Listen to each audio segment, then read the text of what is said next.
suis l'usager aujourd'hui. Donc l'usager, c'est-à-dire peut-être le naïf, dont on a parlé parfois à quelques moments de la matinée, c'est-à-dire ce consommateur-lecteur.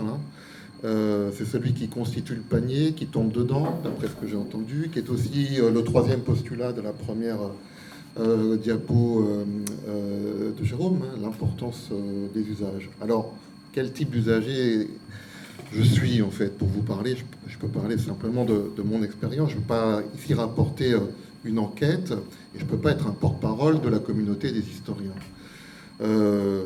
C'est l'usager chercheur que je suis, mais c'est aussi l'usager enseignant, puisqu'au fond, j'essaye d'inculquer des usages, de développer une réflexion sur ces usages à destination de mes étudiants, c'est-à-dire de construire un enseignement qui soit cohérent, qui soit transmissible à ce propos. Et il s'agit plus de conseils, en fait, aux étudiants que d'une théorie.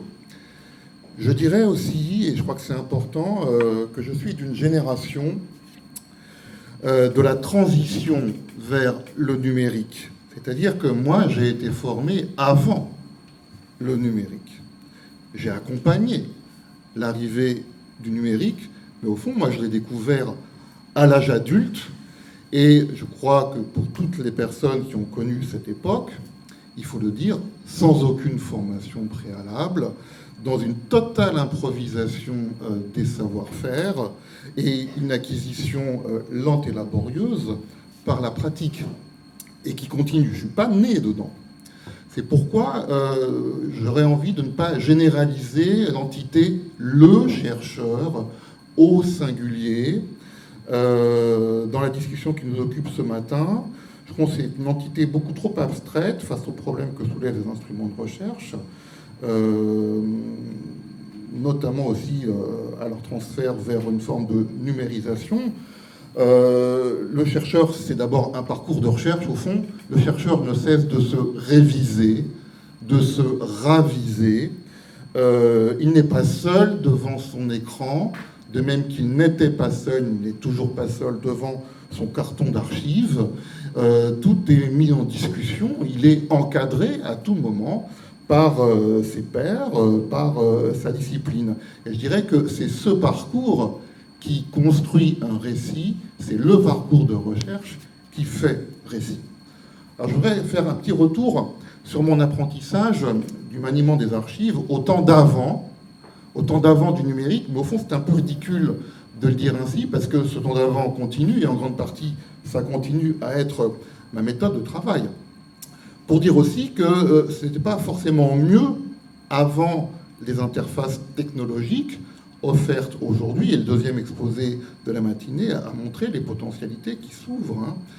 Alors c'est vrai, quand on apprenait à manier des archives, on se déplaçait vers des lieux, on y entrait, on entrait en relation avec un personnel, on cherchait à trouver une langue commune avec ce personnel, et puis on découvrait des objets à investiguer, souvent insoupçonnés au fond. On construisait un parcours d'orientation, une boucle au fond, que vous avez décrit en deuxième exposé de la matinée, dans lequel les instruments de recherche étaient un élément parmi d'autres. Et ces instruments de recherche n'avaient pas seulement une fonction d'aide. C'était des instruments qui restaient à déchiffrer, à comprendre, et qui n'étaient pas faciles, d'autant qu'on comprenait qu'on pouvait les relier entre eux, ils formaient réseau déjà, même sous forme imprimée, qu'ils avaient été confectionnés surtout à des époques différentes, et il y avait une nécessaire prise de conscience de les situer dans le temps. Les informations classées étaient classées de manière très hétérogène, ne correspondaient pas, déjà, bien entendu, à celles que l'apprenti chercheur attendait ou désirait trouver. Il n'est pas vrai que tous les instruments de recherche comportait une note explicative développée sur l'historique des fonds conservés, et la découverte réelle, et sans doute était-ce là un gain de lucidité, c'était celle de la salle des inventaires. La salle des inventaires, organisée comme une bibliothèque en tant que telle, avec des ouvrages de toutes sortes, de toute taille, de toute époque, aux qualités inégales, et qui appelait un déchiffrage nécessaire avec l'aide du moteur de recherche de ce médiateur de l'époque, qui était tout simplement l'archiviste de service dans la salle des inventaires, et qui n'était pas effectivement un automate. On découvrait aussi qu'on pouvait y passer des journées entières dans la salle des inventaires. Et on découvrait au fond là une sorte de trace de la mémoire du travail des archivistes dans cette salle. Ce qui participait à un gain de connaissance grâce à la salle des inventaires, c'est qu'un document était effectivement inséré dans un ensemble, et ça se voyait physiquement. D'où le système des cotes. Le système des cotes, ça indiquait des ensembles. Ça traduisait une logique de série, prise de conscience quasi physique, qui avait, alors je dirais, d'autant plus de valeur scientifique à l'époque que dans la recherche historique, on va situer ça dans les années 80-90, l'information quantifiable, l'information à dénombrer était valorisée dans la recherche historique. Je dirais qu'il y avait une adéquation entre la série archivistique et la série statistique, une sorte de même monde culturel et intellectuel, assez loin finalement de ce qui aujourd'hui, je pense, nous occupe plus en tant qu'historiens, la recherche du singulier ou la recherche même de la Pax. L'information scientifiquement valable était une information sédimentée à la fois historiquement, archivistiquement et statistiquement. Si je me réfère au texte de la présentation de la matinée que Yann a fait circuler, il y a donc une sorte de forme d'inquiétude qui est à la motivation de la séance de ce matin. Et la première phrase du texte de Yann le dit fortement.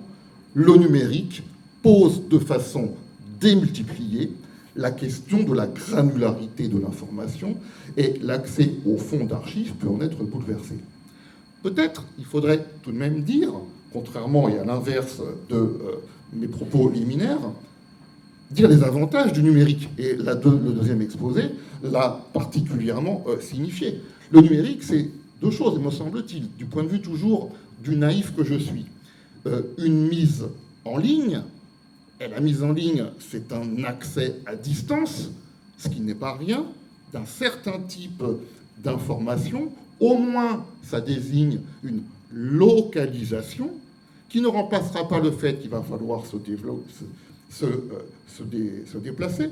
Moi, par exemple, pour ce qui est des archives privées dans la région de mon université, ça m'a permis au moins de repérer une sorte de territoire archivistique du don d'archives privées au XXe siècle, dans toutes sortes d'institutions, et d'envoyer des étudiants pour faire des recherches de master.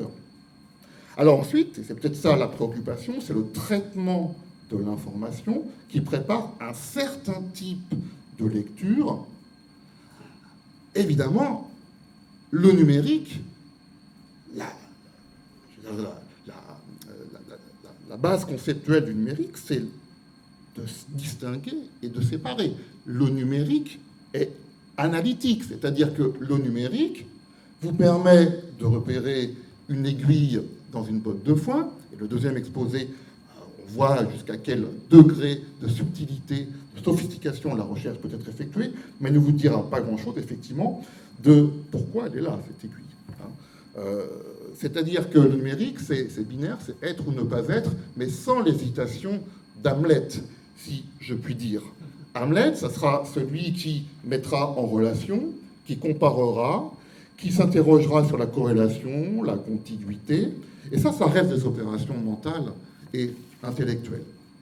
Première remarque au passage, à ce niveau de ce que je veux dire là, il faudrait, je pense, s'interroger sur non pas seulement les conséquences cognitives du numérique, dont l'orientation générale, on le comprend bien, c'est une logique de la collection qui se substitue, le panier, qui se substitue à celle du fonds d'archives, mais je crois que c'est dans la question lancée lors du débat avant la pause, le pourquoi de cet investissement dans ce type de technologie, c'est-à-dire les politiques de tutelle qui orientent l'activité des archivistes en ce sens. Deuxième remarque, au passage, je crois qu'il est tout de même peu charitable de penser que le chercheur, même naïf, qui moissonnerait quelques îlots documentaires au gré de ses demandes, je reprends des termes du texte de Yann, ne se posera jamais la question de la provenance des documents et de leur situation archivistique, de leur place dans une architecture d'un ensemble archivistique. À un moment ou à un autre, il va se poser la question. Il va avoir besoin de ce type des informations. Ce qu'il en fera, désolé, mais quelque part, c'est son affaire au chercheur, c'est son affaire à l'historien. Peut-être qu'il n'en fera que des vérifications toutes simples, toutes bêtes et toutes naïves.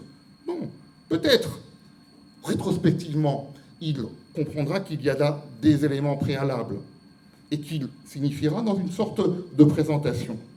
Et peut-être il en fera un élément clé de son raisonnement, quitte à totalement renverser ses premières hypothèses. Mais ça, c'est son affaire, je dirais. La question fondamentale, elle est effectivement soulignée dans le texte de présentation de la journée, donner un sens à un ensemble de documents organisés, ce qui a été signifié aussi dans la petite discussion tout à l'heure. Mais s'agit-il de dire que le sens se situerait, pourrait-il, devrait-il se situer dans les instruments de recherche? Selon cette logique, qu'il faudrait, je crois, interroger, qui considérait que les pratiques des archivistes conditionneraient les pratiques des chercheurs, les premiers transmettant aux seconds selon une chaîne de l'amont vers l'aval, d'où la construction d'ailleurs en 3 temps de notre matinée. Je suis ici en aval. Ce qui est en jeu, en fait, je crois, c'est le couple conservateur-chercheur. Et l'inquiétude peut effectivement naître si on pense la situation du chercheur irrémédiablement en aval du travail de préparation des archivistes et des instruments de recherche. N'y aurait-il pas d'autres alternatives? Alors, peut-être, j'avais pensé faire mon exposé en 3 temps, mais je vais mettre de côté mon deuxième temps, une explication, une citation qui m'aurait pris un petit peu trop de minutes d'un extrait de l'apologie pour l'histoire de Marc Bloch, et aller directement vers une expérience personnelle. À la bibliothèque de la MSH de Clermont a été reçu les archives personnelles de l'écrivain Jean Baster. En 2013, 4000 documents. Jean Baster avait donné préalablement, 3 ans plus tôt, l'ensemble de sa collection de littérature populaire qui couvre une bibliothèque, donc, de 1850 à 1950, 10 000 documents. J'assiste aujourd'hui à l'inventaire long et laborieux des archives, de cette portion de ce qui a été donné, des archives de Jean Baster en train de se faire. Un catalogage, une indexation à destination principalement du support Calam, au fur et à mesure et en fonction des moyens qui sont octroyés et pas du tout en continu. Vient de s'achever le relevé et le conditionnement de 10 boîtes d'archives que Jean Baster avait étiquetées lui-même sous l'appellation archives d'enfance. Cette désignation sera conservée et apparaîtra comme un des sous-ensembles de l'inventaire numérique, sous un format évidemment préparé qu'attend le support Calam. En réalité, les archives documentant l'enfance de l'écrivain sont éparpillées dans l'ensemble du fond, et ce qui est quasiment impossible à identifier à distance, et tant que l'ensemble n'a pas été traité. Pour vous montrer un cas extrême, on m'a, au bout de quelques mois de relations de confiance avec les archivistes, amené dans les caves de la bibliothèque universitaire pour me montrer les jouets d'enfance de Jean Baster donnés par l'écrivain. Pour les 10 cartons en question, de quoi s'agit-il? Il s'agit en fait d'une correspondance sur le long terme avec des amis d'enfance. C'est pour ça qu'il a étiqueté les choses ainsi. L'enfance, pour Jean Baster, est en fait à comprendre comme une catégorie de pensée, ce qu'il a appelé ailleurs l'esprit d'enfance, au fondement de sa spiritualité personnelle. Jean Baster est tourné vers Dieu, le Dieu des catholiques, qui lui fait préférer l'espérance eschatologique d'un Alain Fournier, face au rimbaldisme qu'il a beaucoup commenté, à jamais irréconcilié avec l'enfance.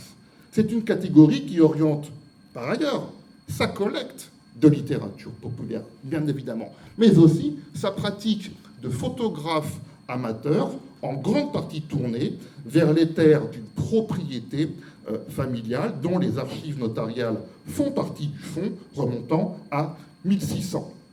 L'enfance de Jean Bastard est un domaine qui relève en fait de l'histoire intellectuelle d'un intellectuel. C'est une histoire à faire. Il s'agit là, au fond, d'une prise de conscience d'une catégorie structurante d'un fonds documentaire et qui relève effectivement d'une enquête sur l'histoire d'un fonds, mais aussi des modalités de l'accueil et du traitement du fonds, des objets reçus par le service des archives concernées. Et si j'ai un message à porter, et je terminerai par là, ce serait d'introduire dans les instruments de recherche un sous-ensemble qui me semble inexistant. Il devrait porter sur les archives de l'archivage, qui permettrait ensuite d'accéder à une telle documentation devenue elle-même consultable, élément fondamental pour éclairer l'organisation d'un fonds d'archives en lui-même. Quand on parle de l'historique d'un fonds, ne faut-il pas inclure nécessairement l'historique du traitement du fonds au fond, sa constitution en tant que telle, qui est une partie encore non publique, me semble-t-il. Archives des actions réellement effectuées par le service d'accueil, rendant compte des moyens humains, matériels, financiers mobilisés pour tel ou tel fonds. Pour le fonds Bastard, il y a toutes sortes de documentations rédigées, des documents transmis, le testament par exemple, évidemment, pour le legs, de la correspondance avec l'intéressé tant qu'il était vivant. Un film a été tourné avec Jean Bastard au moment du legs, où il s'explique. Les souvenirs des archivistes, acteurs et témoins du don, devraient être aussi enregistrés. Les opérations de traitement, qu'il ne faut pas oublier, par exemple, photographie des boîtes de rangement originales avant leur reconditionnement aux normes. Les différents fichiers numériques utilisés au sein des archives, selon l'époque de l'archivage. L'AMSH de Clermont songe à effectuer ces relevés de manière rétrospective pour ce qui est du fonds Bastard, afin de penser une sorte d'opération qui pourrait peut-être servir d'exemple ailleurs, mais rétrospectivement, bien entendu. Au fond, produire une donnée obtenue, une information, fruit d'une transaction en aval. Ici, le chercheur arrive après coup, et oui, je le reconnais, mais ce retour en arrière peut peut-être aider à faire avancer ce qui pourrait être anticipé. Je n'ai pas vraiment trouvé de littérature scientifique sur cet aspect des choses, je suis preneur.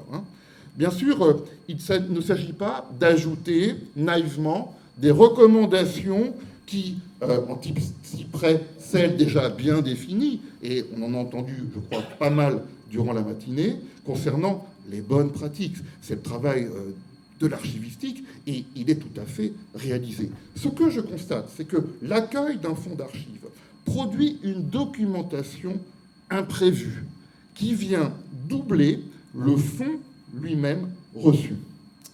Si la question posée est celle donc du sens d'un ensemble de documents organisés, il faut rendre lisibles et transmissibles les archives de cette organisation par le service spécialisé, en faire une sorte de porte d'entrée de lecture d'un fonds d'archives, de déplier les problèmes soulevés ici, et qui permettraient peut-être aussi de répondre à la manière de parfaire, si on peut l'imaginer, les instruments de recherche en eux-mêmes.